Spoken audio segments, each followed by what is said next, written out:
नमस्कार, प्रणाम। मैं मुकेश रावत, आप देख रहे हैं फास्ट खबर 24 न्यूज़।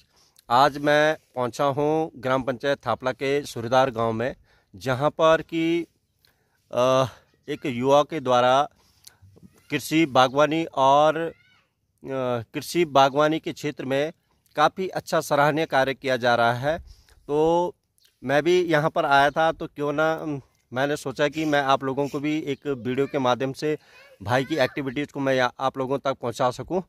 तो आपको मिलवाता हूं। मेरे साथ हैं भाई कृपाल, नरेश नरेश नरेश जी। तो आइए नरेश भाई से बात करते हैं कि कैसे किस प्रकार से उनके द्वारा यहाँ पर कार्य किया जा रहा है। तो चलिए बने रहे वीडियो में। तो नरेश भाई, सबसे पहले स्वागत है आपका फास्ट खबर 24 न्यूज़ पर। नमस्कार भाई जी, और बहुत बहुत धन्यवाद। आप फास्ट खबर, आपके सारे दर्शकों को मेरा सादर प्रणाम।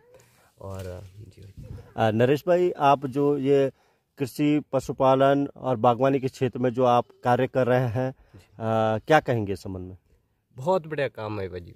जो विभाग की, ये तो हमें सबसे पहले तो विभागों की जो स्कीम है इनके बारे में जानकारी होती नहीं है, लेकिन अगर आप इन चीज़ों की जानकारी लेंगे तो वाकई में सरकार काफ़ी चीज़ कर रही है कृषकों के लिए। मैं धन्यवाद करता हूँ उत्तराखंड सरकार का और धामी सरकार का और केंद्र सरकार का, जो सरकारों को बीमा बीमा के क्षेत्र में, चाहे तुम फसल के क्षेत्र में, बीज के क्षेत्र में बहुत ही मतलब जो सहायता कृषकों के लिए कर रही है। और मुझे बहुत खुशी होती है भाई जी। मैं अपने गांव में अपने ऑर्गेनिक सब्जियों का उत्पादन कर रहा हूं और अपने दूध का उत्पादन कर रहा हूं, अपने सेब का, मेरे पास बगीचा है, मेरे पास मछली पालन है ट्राउट वाली। तो मुझे बहुत प्रसन्नता है। और दूसरी बात ये है कि मैं अपने गांव में हूँ, अपने माँ बाप के पास हूँ, अपने परिवार के पास हूँ, और साथ में मेरी आमदनी भी है खेती बाड़ी से। तो मुझे बहुत खुशी है भाई जी। नरेश भाई, मैं जानना चाहूँ, जैसे अभी आपने ट्राउट फिश की बात की, बागवानी की बात की, तो अभी तक किस प्रकार की आपकी मेहनत रही और कितनी अर्निंग अभी तक हो चुकी है आप लोगों को? भाई जी, मुझे सबसे पहले तो मैंने ये पॉली हाउस लगाया है, एक पॉली हाउस लगाया है। इस पे भी मुझे मतलब ठीक ठाक हो जाता है, मतलब 10-12 हज़ार रुपये महीने का हो जाता है। और जो मेरी मछली है उस पर मतलब एक एक राउंड में, मतलब जो 3-4 महीने में तैयार होती है हमारी मछली, उस पर लगभग 11-12 हज़ार रुपये की मतलब इनकम आने लग जाती है। और दूसरा ये है सर कि मुझे अच्छा लगता है। और तीसरी बात ये है कि रोज़गार बढ़िया है गांव में, अगर कोई करना चाहिए, क्योंकि परिवार भी काफ़ी सपोर्ट करता है इस चीज़ में। बिल्कुल बिल्कुल। जी तो नरेश भाई, जैसे कि अभी आप बता रहे थे कि आपके द्वारा यहाँ पर गोबर गैस प्लांट भी बनाया गया है, जी। तो उसके बारे में थोड़ा हमारे दर्शकों को बताइए कि किस प्रकार से आपने बनाया है, सरकार क्या इसमें किस प्रकार की स्कीम आप लोगों को देती है? सर, मेरे को बहुत ही बढ़िया लगा है गोबर गैस प्लांट। मेरा एक दोस्त है चमासारी में, उन्होंने लगा रखा था, तो मैं वहाँ गया, मैंने देखा है उस पर क्या फ़ायदा है सर। सबसे पहले हमारे पास एक गाय भैंस होनी चाहिए, उससे दूध मिलेगा, उसका हम पनीर बना के बाज़ार में बेचते हैं। दूसरा, जो उसका गोबर होता है उसका हम गैस बनाते हैं, जिससे हमारी मतलब पानी गर्म करना है, खाना पीना बनाना है, वो जो बायोगैस बनती है वो उसी से बनती है। और तीसरा, उसका जो आउटपुट गोबर होता है उससे मैं अपने पॉली हाउस में डालता हूँ, जिससे मेरी ऑर्गेनिक सब्जी का उत्पादन होता है। और आप देख रहे हैं ये मटर आप देख रहे होंगे, तो ये सारे उसी उपजाऊपन जो गोबर होता है जिसपे जीवाणु बहुत बढ़िया है, तो उससे मतलब बहुत अच्छी ग्रोथिंग भी रहती है इन चीज़ों ऑर्गेनिक सब्जी का। जैसे कि अभी कल आप जिक्र कर रहे थे कि आपने अभी तक गैस नहीं भरवाई। जी। वैसे सर, मैं ये बोलना चाहता हूँ कि हमें मतलब हमारा अंत्योदय कार्ड है, जिस पे सरकार हमें 3 साल की 3 सिलेंडर फ्री देती है। लेकिन मुझे ज़रूरत ही नहीं पड़ती है, क्योंकि मेरी बायोगैस इतना बढ़िया चलता है कि मैं साल का जो मुझे 3 सिलेंडर भी मिलते हैं तो मैं उन्हें भी नहीं लेता हूँ सर। हाँ, तो और बिल्कुल जी, बिल्कुल और जब काफ़ी। से मतलब मैंने वो बनाया, हमारा एक आधा सिलेंडर बचा हुआ है और वो वैसे की वैसे रखा हुआ है, हमने उसका भी यूज़ नहीं होता है। अरे वाह! बिल्कुल बिल्कुल।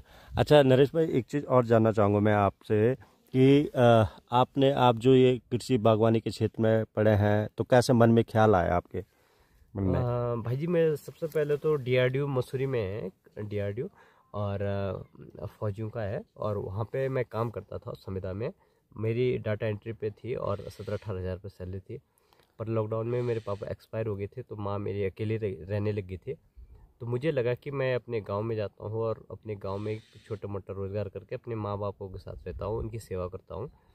और साथ में मुझे लगा यार थोड़ा पढ़ाई में भी ध्यान देता हूँ, तो मैंने ITI, हमारा छत्तीसगढ़ में है, तो मैंने ITI भी ज्वाइन कर लिया था, ITI कोर्स इलेक्ट्रिशियन से।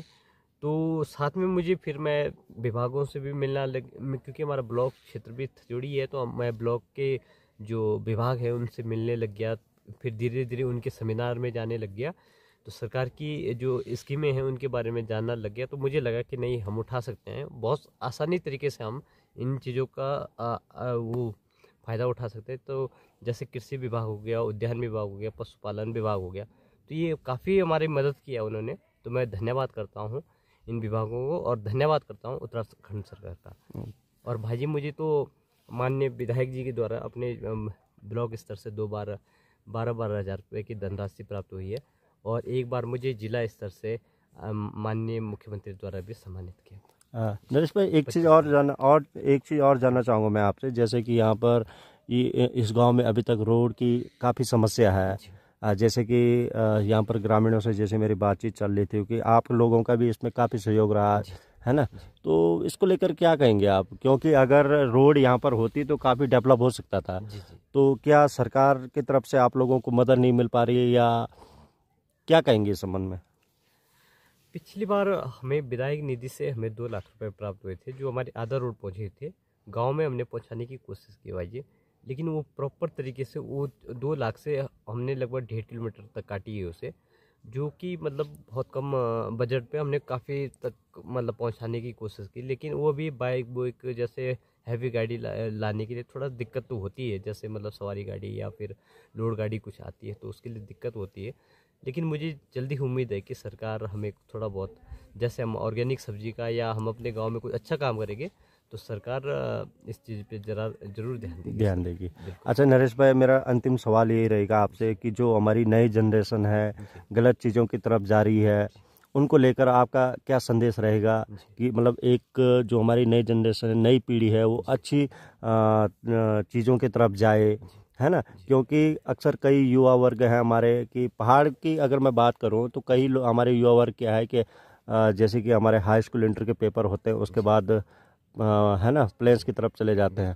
तो अगर रोजगार की बात करें तो हमारे पहाड़ों में भी तमाम प्रकार के रोजगार है ना, लेकिन एक इच्छा शक्ति होनी चाहिए काम करने की ना। तो इसको लेकर क्या कहेंगे, ये आपके तरफ से क्या संदेश रहेगा हमारे युवा वर्ग को, और हमारी जो नई पीढ़ी आने वाली है उनके लिए क्या संदेश रहेगा आपका?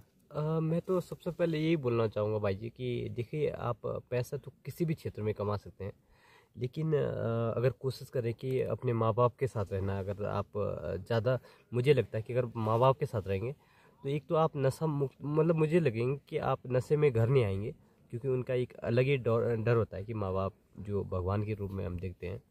दूसरी बात, कोशिश करिए कि जितना हो सके माँ बाप के साथ रहिए सर, उन्हें टाइम दे दीजिए, क्योंकि बाद में अगर आपके पास पैसा होगा लेकिन माँ बाप नहीं होंगे तो आपको ज़िंदगी भर ये मलाल रहेगा कि यार मैंने माँ बाप के लिए कुछ नहीं कर पाया। और थोड़ा बहुत अगर पैसे हों आपके पास तो उन्हें थोड़ा घुमाने की कोशिश करें, थोड़ा धार्मिक स्थलों में जाएं, और उन्हें भी ये ना लगे यार कि ज़िंदगी सिर्फ यहीं तक है, दुनिया सिर्फ यहीं तक है, उनको घुमाएं। उससे क्या होगा, एक तो आप नशा से भी मुक्ति रहेंगे, दूसरा आपको ये लगेगा मैंने अपने माँ बापों के लिए किया है। मैं अपनी माँ को पिछले साल 2 बार तो वैष्णो देवी ले गया, मैं 2 धाम भी करा दिया हमने, गंगोत्री यमुनोत्री।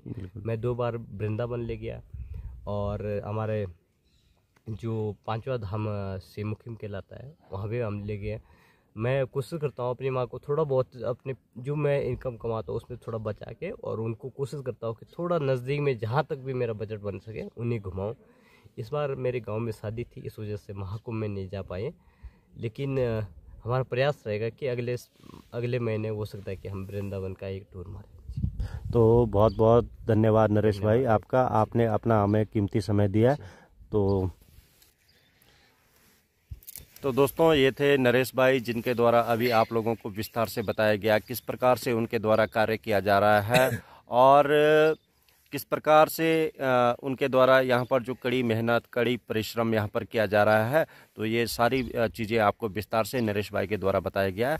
तो आइए चलते हैं, वीडियो में आगे बढ़ते हैं, और जो नरेश भाई की माता जी है उनसे भी 2 शब्द हम जानने का प्रयास करेंगे कि इस संबंध में उनका क्या कहना है।